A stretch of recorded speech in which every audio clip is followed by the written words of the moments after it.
Hello and welcome to Kingston Now. I'm Jimmy Buff. This week we'll touch on the raging debate, both national and local, about gun control. We'll talk to Liz Penta and John Armstrong about an anti-fracking concert coming to Woodstock, and we'll start with the winners of the Art Bridge competition, Emily Guy and Adie Russell. Welcome to the show. Hi. Thanks. Now first, before we get into the Art Bridge competition, I want to welcome you to our new set. I know that Adie, you have seen the show before and you think this is a nice improvement, huh? I think it is. Definitely. I think if we do a great job, we all get a vanilla shake too at the end of the segment. So, okay, Art Bridge. Emily, Adie, how did you hear about Art Bridge, the competition? Actually, the director, Jordana, had reached out to a number of artists, I think, who she found through O Positive Festival, who had participated in that festival before, and she had actually contacted me by email and encouraged me to make a proposal for her and submit it. So Art Bridge is a national organization who put artwork up on bridges. It's pretty literal, the name of what they do. So how did you find out about it? I also found out about it through the O Positive Festival. I think they were reaching out to local artists, and they found my name through the website. Now, O Positive is a very cool music, art, and wellness festival that takes place in the city each October. Have you both displayed there before? Yes, I showed a video there 2 years ago. And is that your primary background in art, is sort of installation type art? I actually started off as a painter and a writer, but the last few years I've been focusing primarily on video and some collage work and drawing, photography. And Emily? Yep, I was in the O Positive Festival this October. I made a wall paste up that was a cyanotype. Now what is that? Cyanotype is an early photographic process. It was developed in the mid-1800s, and it's basically an iron solution that you can coat onto an absorbent material like paper or fabric. And then by exposing it to UV light, so out in the sun, or I often use a UV light box, you can make prints or photograms from it, so with negatives or with objects. So having heard about Art Bridge and hearing about where the location of where the art is going to be, which is the Greenkill Avenue Bridge over Broadway in Midtown Kingston, did you go out, Adie, to the location and look at it first before you sort of came up with an idea for what you thought might look good up there? Yeah, I mean, I was familiar with it. I drive up and down Broadway often enough, but I never thought of it as a backdrop for a piece of artwork. So I did go and look at it and looked at both sides, and that was a big part of coming up with my concept. It's very site-specific. And Emily?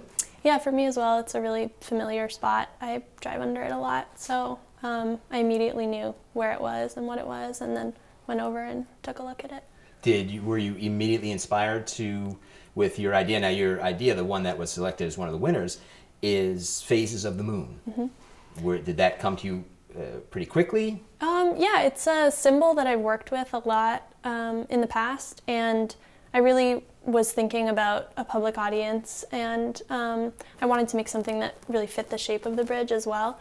So I figure the moon is a really, it's a symbol that's open to a lot of interpretation, so I thought it would be a good piece to have as a public art installation. And Adie, your piece is almost an optical illusion. It is... I hope not. Well, from a certain angle, it's sort of, and, right. And we're showing an image on the screen now of people what it is, but it's a country road that sort of blends out of the pavement of Broadway as it rises up sort of to meet the bridge. Yeah. Was that your initial idea? Did that come to you again quickly, or is that something you sort of chewed on, ruminated on? I thought about it for a while. I was interested in trying to make something that was hopeful. I was thinking a lot about the people who pass through there every day, and trying to think of something that the area could really use, that people would feel inspired by if they're going by there every single day. So it's an open road. Right? Yeah, You yeah, look at that's that sort and of you think, well, that could go anywhere. west. Yeah, it's funny because when I looked at it, I thought it was a throwback to what Broadway might have looked like 150 years ago. I did think about that too. The images are actually taken from vintage postcards, and most of them are from New York State. Not necessarily this exact area, but it's a collage of sort of postcards from the 1900s, 1910 kind of era. You're an artist, so you're used to displaying your work, but this work is, one, very big in a very public spot. And it's going to be up starting, I think, beginning with the Shamrock, with the St. Patrick's Day Parade Shamrock Run on March 10th. And then it's going to be up for 6 months, and people are going to see it every single day. How does that feel? It feels great. I mean, if you're interested in having a relationship with the public, you can't really get a better situation than doing a piece of public art. So it's much more much more fun than showing in a gallery where you have a very specific kind of audience.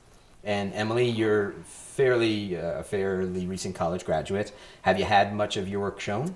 No, I haven't. This is a really great opportunity for me, and having this kind of exposure to my work is kind of unheard of, so I'm really excited about that. And when the piece comes down, what do you do with it? I hear they're going to make some sort of bag that they're going to auction off. That's what I heard. Out of the materials that it's on? I mean, probably not the whole thing because they're 90 feet each, but I think they're going to do something with the material. Yeah, it's a lot of bags, right? Yeah, I'm not expecting to get it back and hang it up in my house or anything. And you also have some other work that you're showing right now? Yeah, I have a show up at the Center for Photography at Woodstock. It's an all-video show.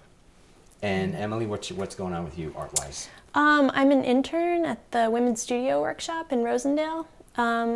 And so I'm sort of learning new processes, learning paper making and letterpress, and sort of just exploring and trying to make more work.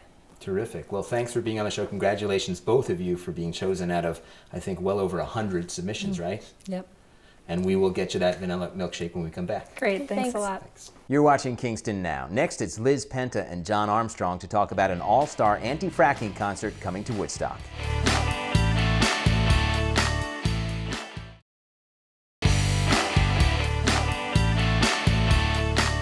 Welcome back to Kingston Now. On March 10th, an anti-fracking concert will be held at the Bearsville Theater in Woodstock. And with us now is artist-manager Liz Penta and John Armstrong from Frack Action. Welcome to the show. Thank you. John, I'm going to start with you. Where do we stand in New York State with fracking? I know there was a recent pause, if you will, with the delay of the health impact study. That's right, Jimmy. For some time, the state has been doing this health review, health assessment of the health impacts of fracking. And because recently, that's fairly important. That is fairly important, one of our top concerns, of course. Recently, the Department of Health Commissioner, Nirav Shah, wrote to the governor and the DEC Commissioner Martin, said, we need more time. We're gravely concerned about a number of the impacts of fracking, and it's taking us longer to look at them. In our review, we want to consider studies that are just being initiated in other parts of the country, in Pennsylvania and Washington, D.C. from the EPA, among others, that are comprehensive studies, the very first comprehensive studies of the health impacts of fracking that have ever been done.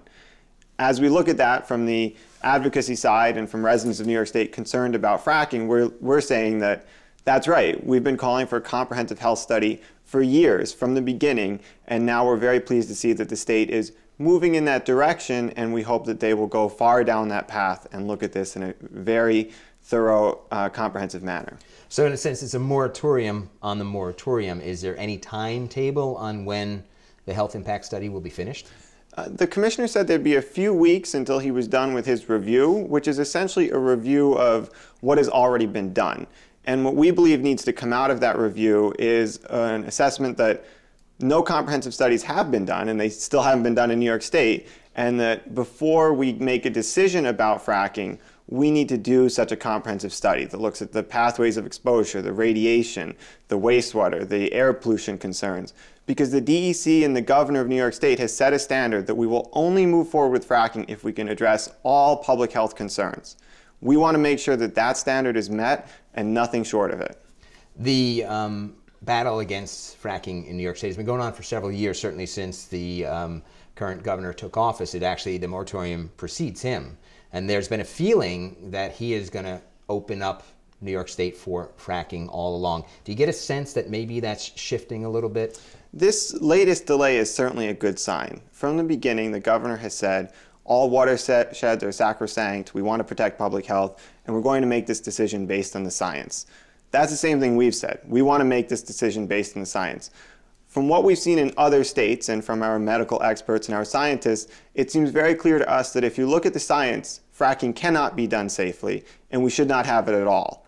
We believe if the governor holds true to his word, and they do this comprehensive health study in a transparent, thorough manner, they will conclude that in fact, fracking is the wrong choice for New Yorkers. We can't do it without jeopardizing our health, our environment, and even our local economies. and ultimately we should go down a road of renewable energy and efficiency and making New York State a leader in those fields. In the aftermath of Superstorm Sandy, the governor, in a pretty widely circulated clip, was down in Battery Park in Lower Manhattan saying you can't deny climate change. It's a very, very powerful statement. If you can't deny climate change, then you can't deny that fracking contributes to climate change, and you can't be pro both. I would agree. I think that fracking is a direct contradiction to addressing climate change. In fact, we've seen this growing body of scientific evidence recently, a lot of it from the federal government, from NOAA, showing that the climate contributions of fracking are far greater than anticipated because of methane, which is a very potent greenhouse gas that is leaked throughout the extraction, transportation, and then combustion phase, as well as carbon dioxide and other greenhouse gases. The contribution of fracking to climate change is actually more than coal. This has no place in the 21st century. It has no place in New York State, where we have a governor who has really taken a nationally leading stance in saying that we've seen the impacts of climate change, it's real, and we want to address it. To do that, the first step here in New York State is saying, no fracking, let's move forward with clean energy and efficiency. Yet here we are, Liz, with a concert, an all-star concert. You want to run down some of the people who are going to participate on March 10th at the Bearsville Theater? Yeah, we have a great lineup.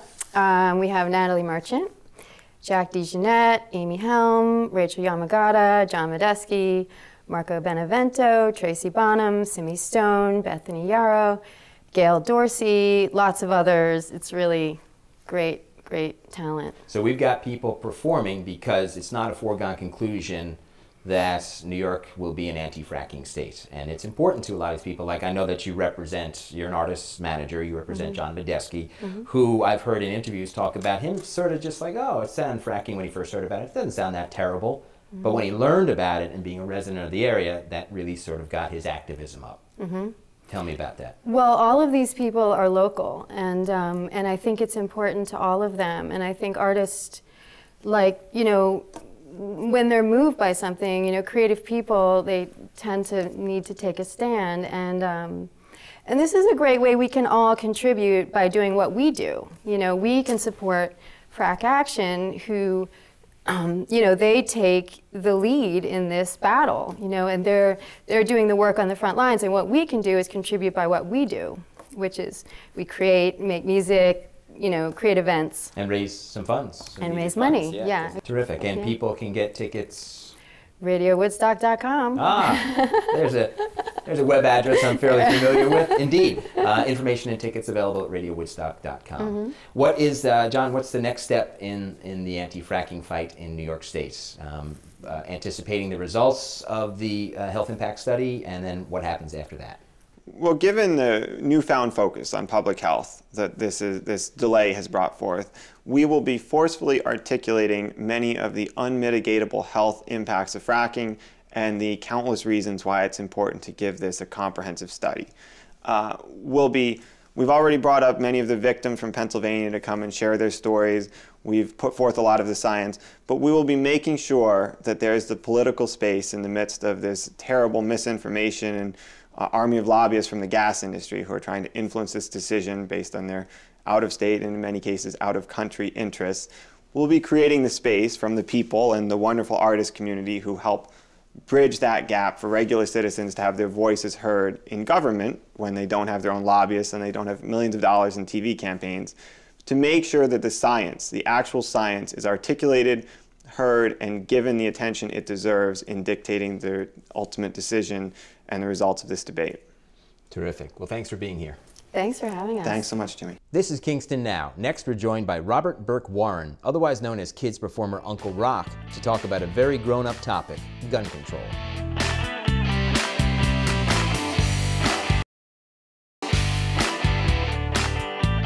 You're watching Kingston Now, and with us now is Robert Burke Warren, a Shandaken resident and one of the people opposed to that town's recent resolution to oppose Governor Cuomo's SAFE Act gun control legislation.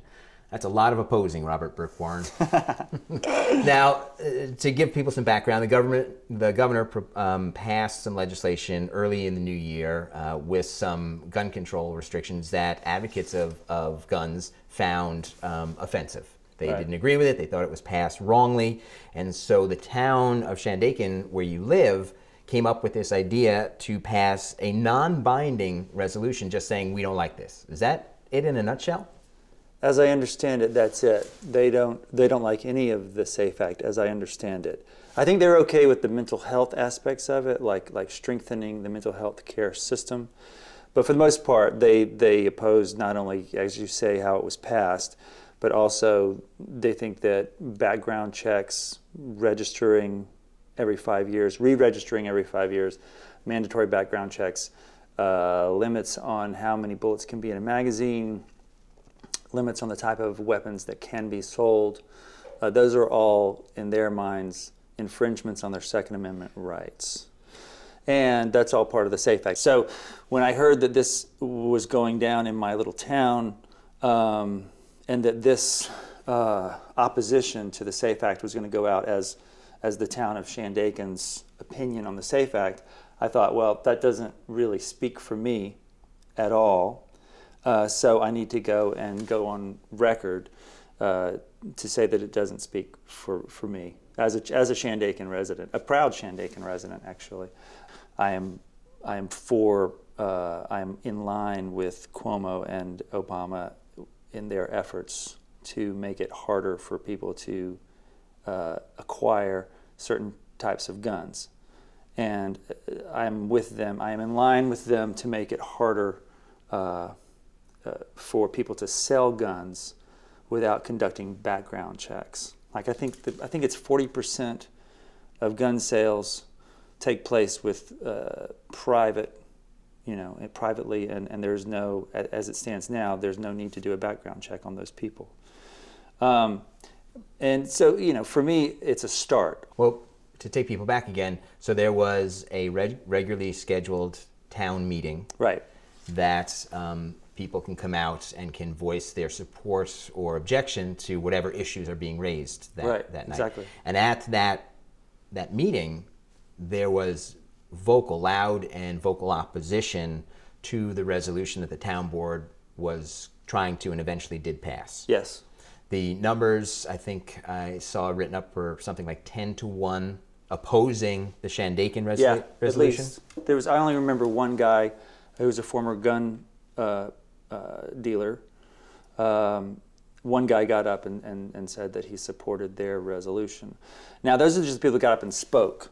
As there were people there that were clearly in support of the town board. And when I say the town board, it wasn't a unanimous decision by the town board.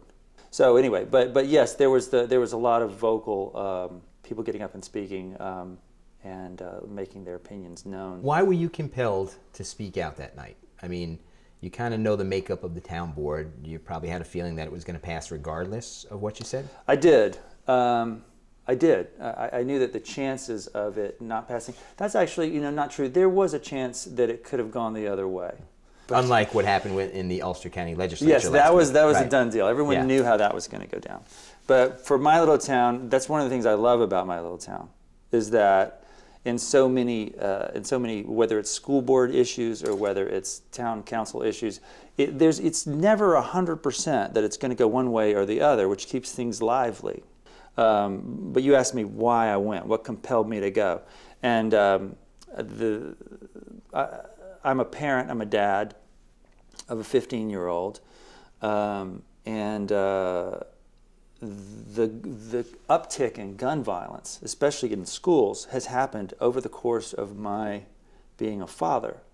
So that motivates me because I'm putting someone out there into the world. I brought them into the world. I'm sending them out there into the world. Say you lost that night, so the resolution was passed, but you guys, the people who were opposed to the resolution of the town of Shandaken, that's not the end for you. You have a petition circulating. Yeah, we have a petition. Yeah, it's great because in a way, and I smile and I laugh because it's a conversation starter, And, but is there a hope that they'll change their mind? You know what? There is a hope that it'll get repealed, because the idea with the petition is that there's all political. These are politicians we're talking about, and they are. I feel like they are expressing their opinions, but they're also ginning up support from their base, And this is an opportunity that sounds cynical, but it is politics. It's one of the most fractious issues that I've seen in a long, long time. Yeah. And it's reminiscent of some of the anger, for instance, around the abolition of slavery. You know, it's that, it inflames people that strongly. And I don't think the issue is going to go away anytime soon. So no, it's a great, but the good news is that everything's on the table. You know, it's like, and initially, it's you know, there's people who express horror at or contempt for other people's beliefs, and that's, you know, that's not constructive. But I think it's good that we all kind of know where we all stand. But I have hope that all of this, and it'll take a long time, but I do have hope that all of it will lead to less gun violence in our culture. I have hope. I do. which is something that everyone wants to see.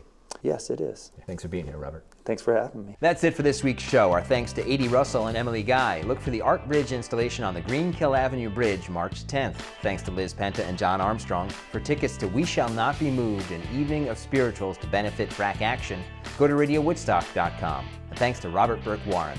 Remember, all of our previous shows are available on our YouTube channel, and you can find that link on our Facebook page. For Kingston Now, I'm Jimmy Buff. We'll see you next time.